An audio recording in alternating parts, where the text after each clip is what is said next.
అట్లాగే ఎవరు రోజా కూడా రెస్పాండ్ అయ్యారు దీని మీద. తెలంగాణ మంత్రి కొండా సురేఖ అక్కినేని కుటుంబంపై ప్రత్యేకించి సమంతపై చేసిన జుగుప్సాకర వ్యాఖ్యలను తీవ్రంగా ఖండిస్తున్నాను. కొండా సురేఖపై బీఆర్ఎస్ వాళ్ళు చేసిన పోస్టులను సమాజం వ్యతిరేకించింది. ఈ సందర్భంగా తీవ్ర ఆవేదనకు గురైన కొండా సురేఖ అంతకన్నా హేయమైన వ్యాఖ్యలను తోటి మహిళపై చేయడానికి ఆ మనసు ఎలా అంగీకరించింది? మీకు ఈ ప్రత్యర్థులకు ఉన్న రాజకీయ వివాదాల్లోకి మీ ప్రత్యర్థులకు ఉన్న రాజకీయ వివాదాల్లోకి సంబంధం లేని మహిళను తీసుకురావడం దుర్మార్గం. ఆ పని మహిళే చేయడం మరింత బాధిస్తోంది. ఇలాంటి వేదనాభరిత పరిస్థితి నుంచి అక్కినేని నాగార్జున కుటుంబం సమంత మనోధైర్యంతో అధిగమిస్తుందని ఆశిస్తున్నాను. సో ఇట్లా ప్రతి ఒక్కరు కూడా ఆమె చేసిన వ్యాఖ్యలను ప్రతి ఒక్కరు కూడా ఖండిస్తూ ఉన్నారు. ఆమె ఒక మహిళ పైన, సమంత ఒక మహిళే, ఆమె 2-3 పేర్లు తీసుకున్న, ఇంకో మహిళల పేర్లు కూడా తీసుకున్నారు. వీళ్ళందరిపైన ఆమె ఇప్పుడు కించపరిచేలాగా చేసిర్రు.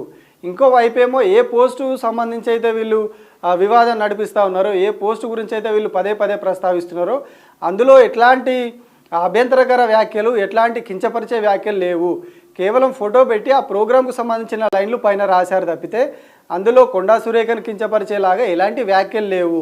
కానీ వీళ్ళు కావాలని దాన్ని తీసుకొస్తున్నారు తెరపైకి, కావాలని ప్రాపగండా చేస్తున్నారు. దాని మీద కావాలని దాన్ని తీసుకొచ్చి జరిగిపోయిన ఒక 10 రోజుల తర్వాత ఆ ఫోటోని తీసుకొచ్చి, ఆ పోస్టును తీసుకొచ్చి దాని మీద ప్రెస్ మీట్లు పెట్టడం, ఇవాళ ఇట్లాంటి వ్యాఖ్యలు చేయడం, ఇదంతా కూడా ఏదో రాజకీయ కుట్రతో జరుగుతున్నది.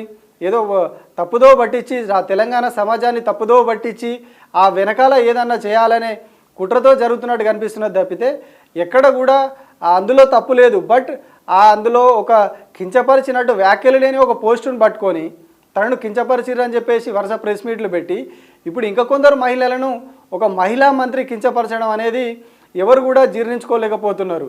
తాను ఒక మహిళగా ఉండి ఇతర మహిళలను వివాదంలోకి లాగి రాజకీయాలకు దూరంగా ఉండేటువంటి వాళ్ళు, ఎప్పుడు కూడా రాజకీయాల్లోకి రాని వాళ్ళు, అట్లాంటి వాళ్ళని ఇందులోకి లాగి వాళ్ళ వ్యక్తిగత జీవితాల మీద ఇట్లాంటి వ్యాఖ్యలు చేయడం అనేది చాలా దారుణం అని చెప్పి ప్రతి ఒక్కరు మాట్లాడుతూ ఉన్నారు.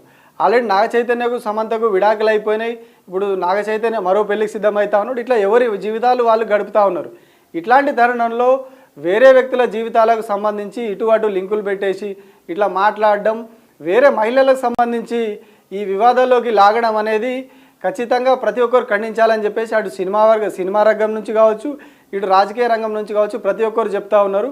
కంప్లీట్గా మనం సోషల్ మీడియాలో వస్తే ప్రతి ఒక్క సెలబ్రిటీ కావచ్చు, ప్రతి ఒక్క రాజకీయ నాయకుడు కావచ్చు, ఈ దేశవ్యాప్తంగా ఉన్నటువంటి జర్నలిస్టులు కూడా ఈ అంశాలను ప్రతి ఒక్కరూ ఏవైతే కొండా సురేఖ చేసినటువంటి వ్యాఖ్యలను తీవ్రంగా ఖండిస్తూ ఉన్నారు.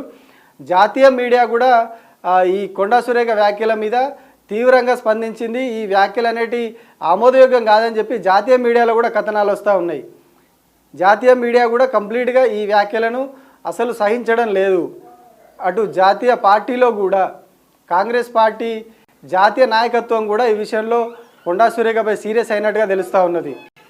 ఇట్లాంటి వ్యాఖ్యలు చేయడం, ఇలా మాట్లాడడం, ఒక మహిళను కించపరిచేలాగా, ఒక ఇతర మహిళలను కించపరిచేలాగా మాట్లాడడం, వాళ్ళని రాజకీయాల్లోకి లాగడం, ఇదంతా కూడా కేవలం ఇట్లాంటి చేయడం వల్ల పార్టీ ప్రతిష్ట దెబ్బతింటుంది తప్పితే వేరే ఏం లేదు ఇందులో అని చెప్పేసి వాళ్ళంతా కూడా మాట్లాడుతూ ఉన్నారు, సీరియస్ అవుతూ ఉన్నారు.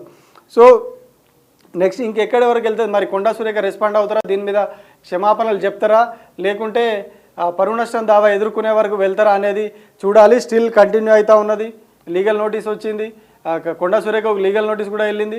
సో ఈ పరిణామాలన్నీ ఇంకెక్కడి వరకు దారితీస్తే ఏం జరుగుతుంది అనేది వేచి చూడాలి.